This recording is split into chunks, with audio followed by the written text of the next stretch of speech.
Schools are meant to be sanctuaries of learning, growth, and safety. We entrust our children to educators every day, believing they'll nurture young minds with knowledge and care. But what happens when that sacred trust is shattered by the very people sworn to protect it? According to the U.S. Department of Education, approximately 4.5 million students experience sexual misconduct by a school employee between kindergarten and 12th grade. These aren't just statistics, they represent devastating betrayals that forever alter lives. Today we look behind the facade of respectability to uncover the shocking cases of American teachers whose crimes landed them behind bars, some for the rest of their lives. Stefan Zappe presented himself as a dedicated elementary school teacher at a Department of Defense school in Stuttgart, Germany. Between 2006 and 2010, this trusted educator methodically exploited his position to commit unspeakable acts against 4 young female students aged just 6 to 8 years old. Using his authority and the inherent trust children place in their teachers, Zappe systematically isolated and abused these vulnerable young girls within the very classroom where they should have felt safe. What makes this case particularly chilling is how he maintained a sterling reputation among colleagues while committing these heinous acts. During his 2023 trial, one prosecutor described his predatory pattern as calculated grooming disguised as mentorship. The court heard heart-wrenching testimony from victims, now young women, detailing how the trauma had followed them for over a decade. Zappe's emotionless demeanor throughout proceedings stunned observers, with one court reporter noting he appeared more concerned with his own discomfort than the suffering he'd caused. The judge delivered the maximum sentence possible, life imprisonment without the possibility of parole. How could someone entrusted with the care of military families' children commit such a profound betrayal of trust? In a case that shocked Tennessee communities, middle school teacher Alyssa McCommon was sentenced to 25 years in prison without possibility of parole for the rape of her 12-year-old student. What began as special attention toward a vulnerable boy escalated into a calculated pattern of exploitation that culminated in McCommon becoming pregnant with the child's baby. During hearings, prosecutors revealed hundreds of text messages where McCommon manipulated the boy with phrases like, "This is what people do when they love each other." The victim's parents discovered the abuse only after noticing dramatic behavioral changes in their son, including withdrawal from friends and falling grades. In a heart-wrenching victim impact statement, the boy's mother said, "You stole my son's childhood and replaced it with trauma he'll carry forever." McCommon eventually pleaded guilty, though she initially attempted to frame the relationship as mutual and misunderstood, a claim the judge condemned as a disturbing distortion that exemplifies why these laws exist in the first place. The case highlighted how female predators often escape early detection due to societal misconceptions about who can commit abuse. How many warning signs were missed because we failed to recognize that predators don't fit a single profile? Behind Christopher Kenji, Benden's facade as a dedicated Baltimore teacher lurked a digital predator whose crimes extended far beyond classroom walls. In 2024, this seemingly respected educator was sentenced to 35 years in federal prison for an elaborate scheme of child sexual exploitation, possession of child pornography, and cyberstalking. Bendan meticulously created fake online identities to manipulate and exploit students, collecting explicit images through deception and blackmail. The investigation uncovered over 8,000 files of child sexual abuse material on his devices, organized in folders with victims' names. What shocked investigators most was Bendan's detailed journal documenting his conquests and strategies for gaining children's trust. He approached predation with the same methodical planning he brought to lesson plans, stated the lead FBI investigator. During sentencing, the judge noted that Bendan had deliberately sought employment at schools with vulnerable populations, calling his actions a calculated campaign of exploitation disguised as mentorship. One victim's statement read during court proceedings revealed the devastating psychological impact. "I can't trust anyone anymore. Every time someone is nice to me, I wonder what they really want." How could someone so methodically orchestrate such elaborate abuse while maintaining a professional reputation that fooled colleagues, parents, and administrators alike? In a case that defies comprehension, Indiana teacher Brittany Fortenberry was sentenced to what amounts to 262 years in prison after being convicted on 29 counts related to the sexual assault of multiple 13-year-old students. What distinguished this already horrific case was its theatrical element. Fortenberry forced victims to wear scream masks during group encounters she orchestrated, creating an atmosphere of psychological terror alongside physical abuse. Court documents revealed how she carefully selected vulnerable students, offering special attention and privileges before gradually introducing inappropriate contact. A search of her home uncovered disturbing journals detailing her fantasies and plans, along with the infamous masks used during the assaults. During the trial, the prosecution presented evidence that Fortenberry had researched online about age of consent laws and how to avoid detection. She wasn't just breaking the law, she was creating elaborately staged traumatic experiences these children will never forget, stated the prosecutor during closing arguments. When victims finally came forward, they described feelings of confusion, shame, and fear, emotions Fortenberry had weaponized to maintain their silence. The judge, in delivering the unprecedented sentence, called the case among the most disturbing examples of trust violation this court has ever encountered. What twisted psychology drives someone to not only commit abuse, but choreograph it with elements of horror? For nearly 7 years, between 1994 and 2001, Paul Geer taught at elementary schools in Hancock County, presenting the image of a dedicated educator while systematically abusing his position to sexually assault multiple young students. What makes this case particularly haunting is how long Geer evaded justice. It wasn't until 2025, nearly a quarter century after his crimes, that his victims finally saw him sentenced to 50 years in prison. The investigation revealed a pattern of calculated grooming, with Geer targeting children from troubled homes who were less likely to report abuse or be believed. During the long-delayed trial, now adult victims delivered emotional testimony about lives derailed by trauma, failed relationships, substance abuse, and suicide attempts directly attributed to Geer's actions. One victim, now a parent themselves, stated, "He stole my childhood, and it took me 20 years to understand it wasn't my fault." Particularly disturbing was evidence that school administrators had dismissed early complaints as misunderstandings, allowing the abuse to continue. The prosecutor described the case as a perfect storm of institutional failure and predatory calculation. The judge, in delivering the maximum sentence, acknowledged it could never restore what was taken from the victims, but hoped it might offer some measure of closure to wounds that have festered for decades. How many other predators continue teaching today, protected by systems more concerned with reputation than children's safety? In a case that shocked the Lake County community in 2025, teacher Dmitry Kostyunin received a life sentence for sustained sexual abuse of a student spanning 6 years, from when the victim was just 12 years old.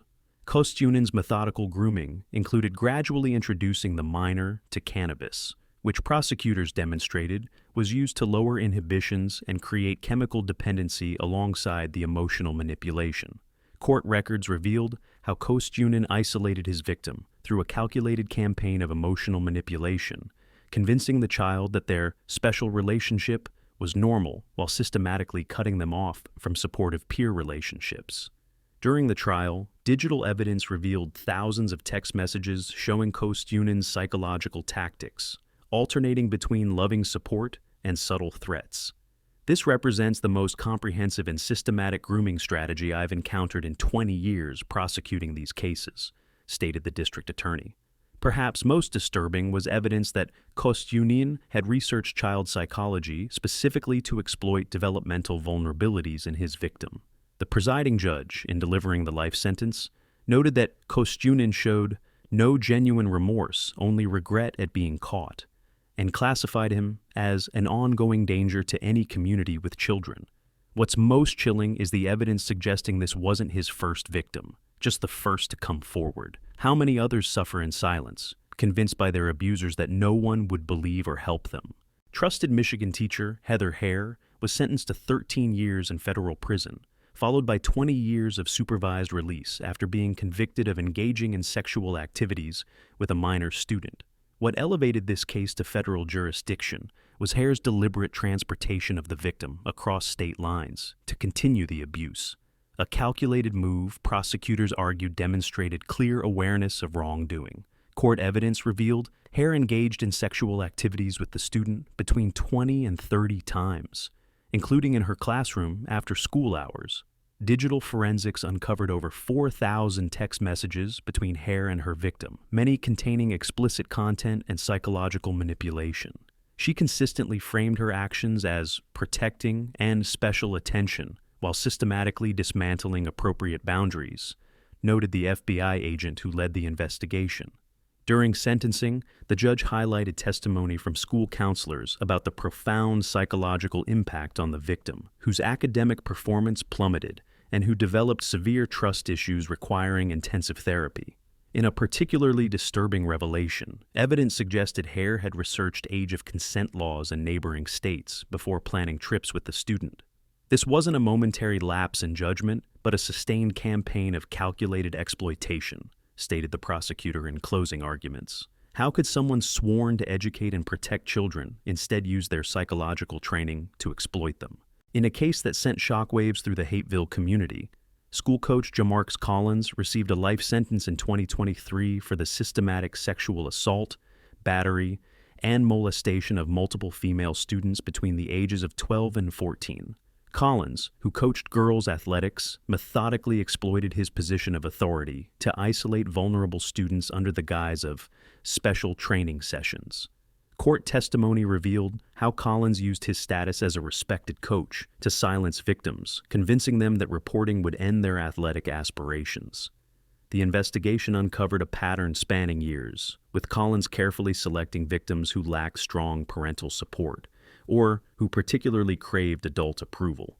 He didn't just violate their bodies, he weaponized their dreams against them, stated the prosecutor during closing arguments.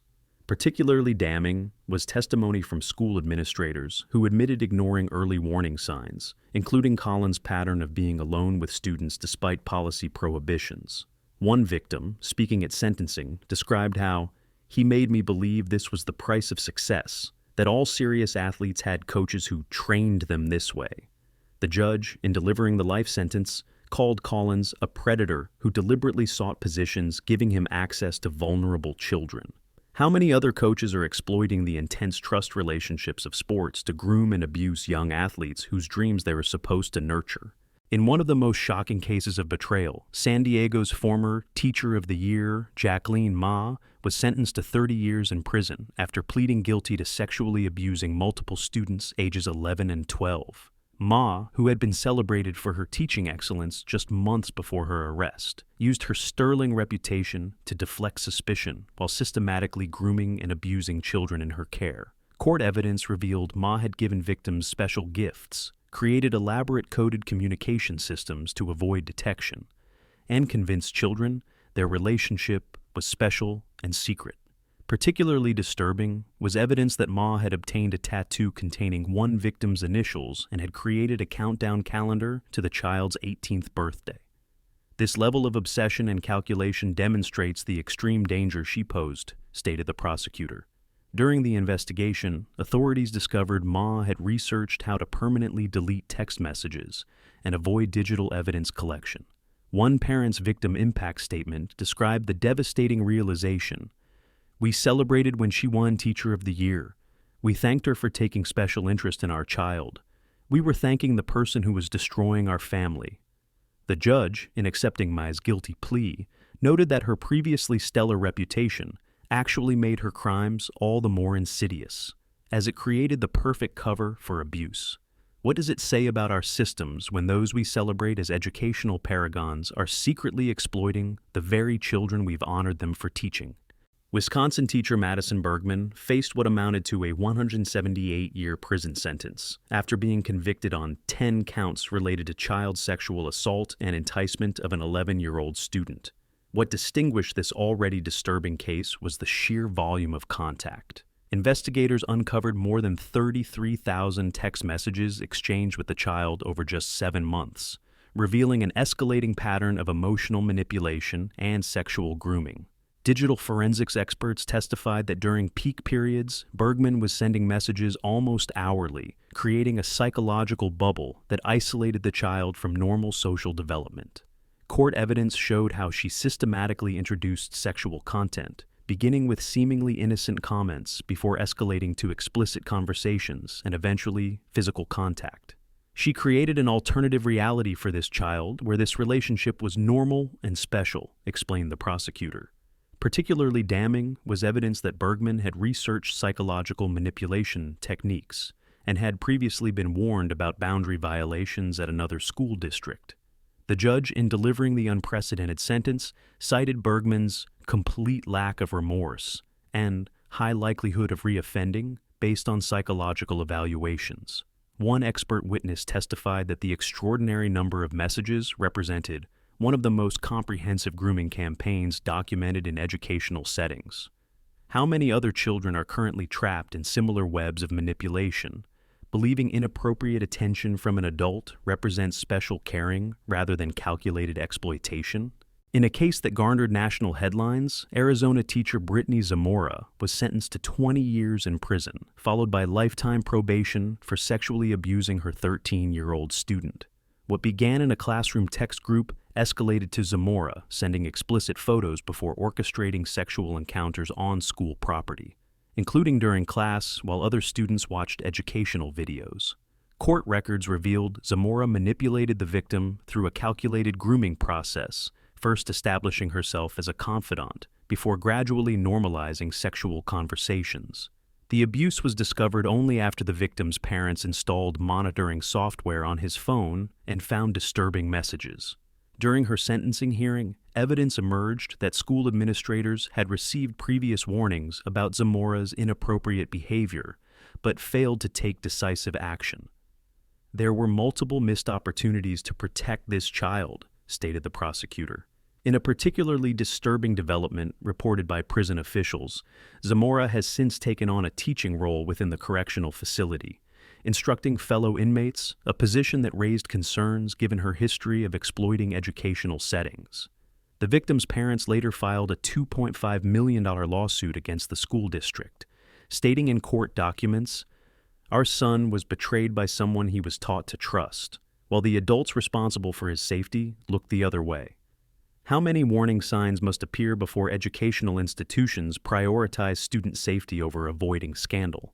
After what prosecutors called one of the longest-running patterns of child sexual abuse in Cleveland history, dance teacher Terrence Green received a life sentence with the possibility of parole only after 365 years, effectively ensuring he would never leave prison.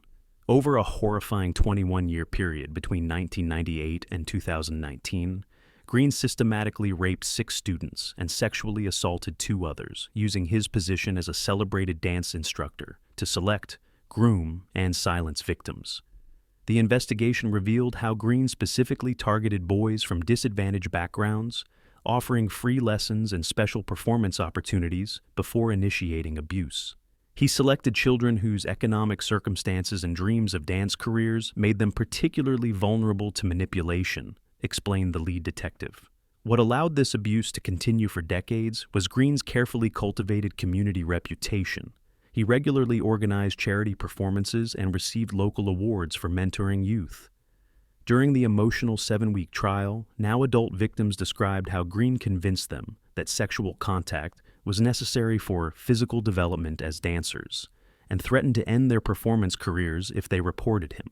The judge, in delivering the unprecedented sentence, stated that Green had weaponized children's artistic dreams and trust in a mentor to perpetrate some of the most persistent abuse this court has encountered. How many other respected community figures are currently using their public reputations as shields while privately destroying young lives? The chalkboard has always symbolized learning, growth, and possibility. But behind some of these chalkboards lurked predators who exploited their positions of trust to commit unconscionable acts against the very children they were sworn to protect and educate. These cases reveal a disturbing pattern of institutional failure, missed warning signs, and the devastating consequences of prioritizing reputation over safety. Perhaps most troubling is the question that haunts every parent. How many more cases remain undiscovered? What systematic changes must our educational system implement to better protect students from those who would exploit positions of trust? Share your thoughts in the comments below on how communities can better safeguard children in educational settings. Don't forget to subscribe for more in-depth explorations of cases that demand our attention, not for sensationalism, but for the critical lessons they teach us about protecting the most vulnerable among us.